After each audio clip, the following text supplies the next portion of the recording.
How can sourcing survive in a digital world? Good morning, ladies and gentlemen. I take the opportunity to introduce myself. My name is Bernd Kehl. You hear it already from my accent. I'm German. And I started my career in the military. It's not a German tradition, by the way. Then I worked in the machine building industry, quite a substantial of years in the automotive industry, for sure retail, and the last of a year in the electronic business. I work mostly in the field of logistics, controlling, program management, sales, general management, and for sure sourcing. Today I'm working at Hager Group. I'm responsible for purchasing there. And I don't want to bother you with details of Hager Group. It's a good company. If you want to learn more about us, check our website. The only thing what you understand, we're doing technical things. That's a different business. It's more business to business. We speak about digitalization and the game changer digitalization. What means digitalization from us? Digitalization is the use of digital technologies to change a business model and provide new revenues. What does it mean? Probably in the past, you make a business trip. You go to the airport, you find there a nice flight attendant, you have a chat with the lady, and you start your day very positive, full of good energy. And what's happened for me on Monday? I arrived to the airport. You see this one, they required you to put a lot of data, it doesn't work, and it's quite frustrating, and you start with a day with a lot of frustration. That means, where's the benefit of digitalization? There is no one. Simply. Take another example. Have you ever been to shopping in a French supermarket? Then you know what I'm speaking about is, when you have your courses, it takes you hours to get your stuff paid. Thanks to digitalization, we have this self-checkout counters. At the end, it doesn't go faster, but you feel better, because you can do it by yourself. And the end of digitalization is that you have this kind of online shopping, and you just go there, and they put the stuff in your car, and you save a lot of time. I think there's also some good things in digitalization. And then digitalization is probably like sex and drugs and rock and roll. There's good things, but also bad things in. When we speak about digitalization for sourcing, it's probably good to have a look to the sourcing value chain. And this is not rocket science. You have strategic sourcing, you have tactical sourcing, what we call in our company procurement. You get an invoice and you have to pay. And when we're looking here, we have a lot of process disruptions. What is a process disruption? If a supplier who doesn't agree to your terms and conditions, or you don't get the right forecast data, the supply delivered, you have a quality issue to manage, and sometimes it happens that you get an invoice which doesn't match your purchase order. That means you employ a lot of people doing this one. That's the situation of today. When we speak about digitalization and sourcing, probably we have to have a look on what are really the trends coming to us. And we heard already a lot of things about this one. I don't want to go so much in detail. We have the digitalization. That means doing everything with a mobile. We speak about the Internet of Things. And with the Internet of Things, for sure, we get the big data. Process digitalization is impact. For me, very interesting, it's about collaboration in the social media and how we can use it in sourcing. And for sure, the 3D printing. And just to understand what it means for sourcing, I put some slides together about opportunities and threats. If you speak about the mobile technology, it's quite good. It provides greater flexibility of working, speed, agility. This is really good. The threat is the work-life balance, because you never stop working. Instead of evening taking care about your partner and your children, you still continue to work. When we speak about the Internet of Things, the good thing is you get data. And sourcing, at least in my understanding, is dealing with data. And you can do your job better. But what are the threats? We find already out that data from connected devices combined with appropriate algorithms can drive self-sourcing decisions. There's in Germany Fraunhofer Institute who demonstrated this already, and all the conventional supply chain tasks in planning, procurement, and so on will be done by by intelligent systems in the future in a collaborative cross-enterprise environment. And with the Internet of Things, you get a big data. And again, it's good to have data because you can make your business better forecasts, better estimation of supplier capability, what you want to do in here. But there are also threats, and especially a big threat for sourcing, because with all the data, you need appropriate software to manage the data to take benefit out of this one. And is there somebody in the room who share my vision that sourcing is always the first department to get new technologies? Okay, no one. And there I see a certain risk, because it could be the case that we don't get the data, and strategic sourcing decision in future will be taken probably by production, by value chain, or even by sales, because they have the data that tell us what we need in the market and drive our job.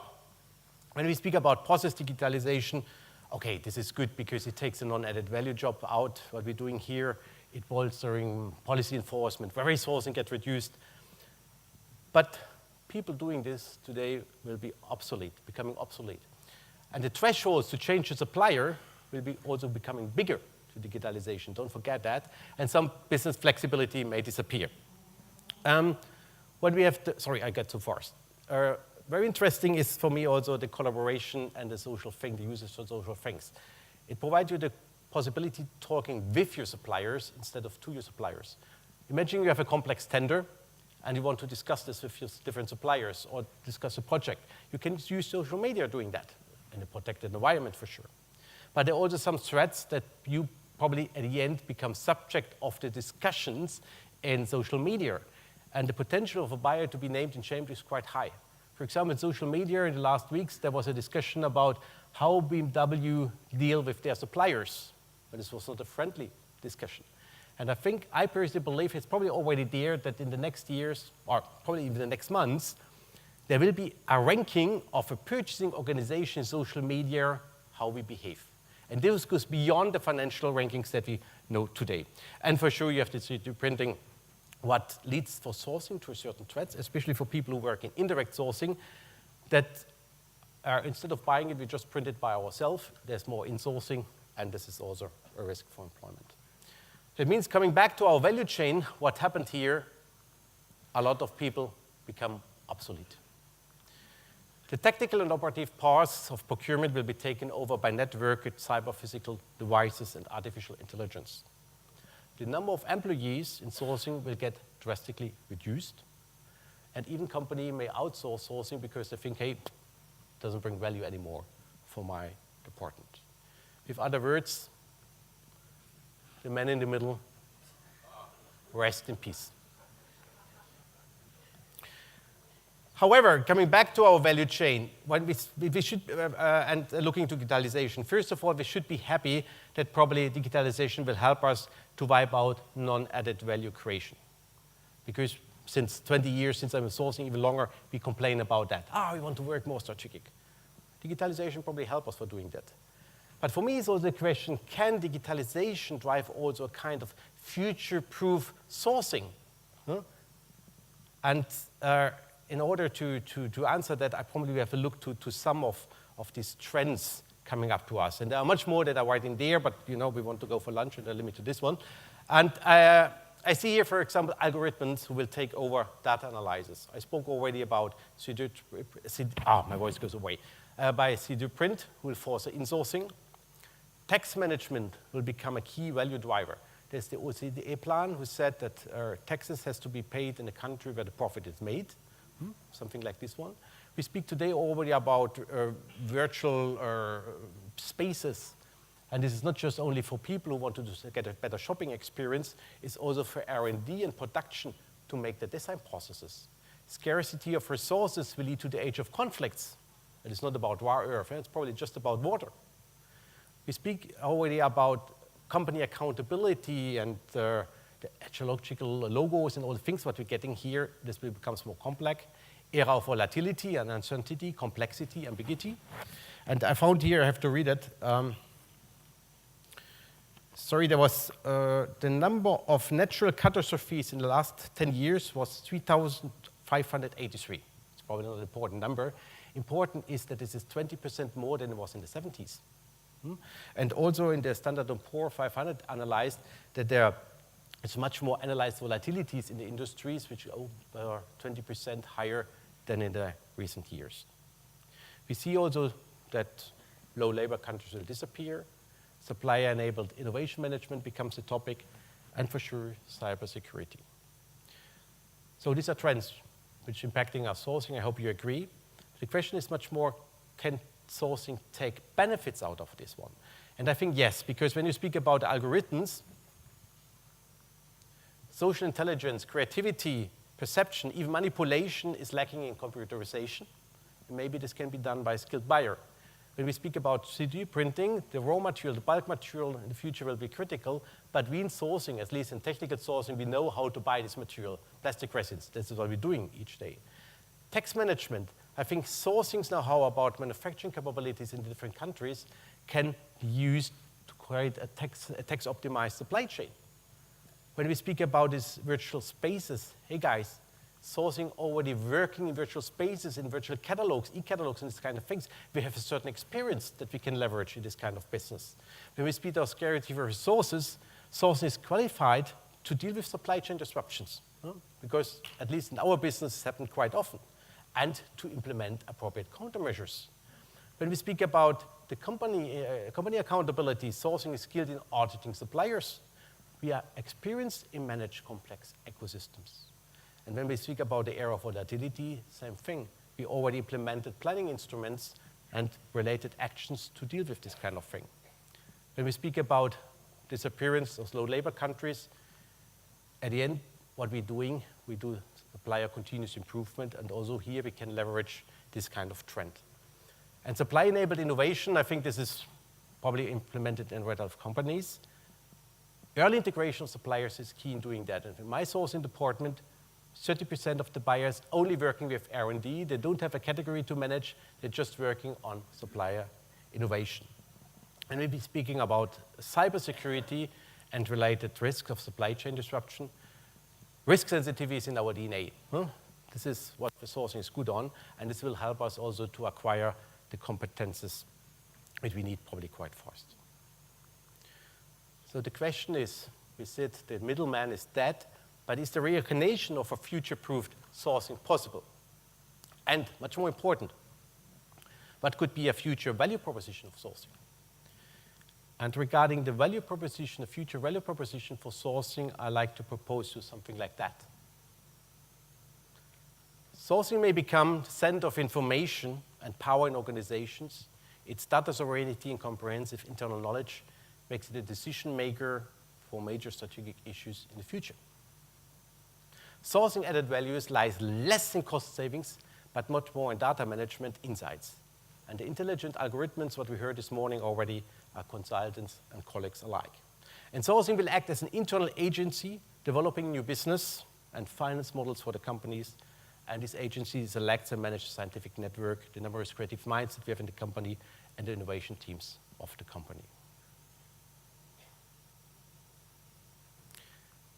How to make it happen? I think, first of all, we should go back to our roots. We have to work on our organization and capabilities, because we need to develop digital skills, digital culture.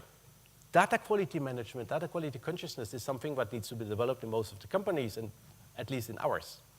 And organization capabilities, if that's there, we have also to work on process and tools.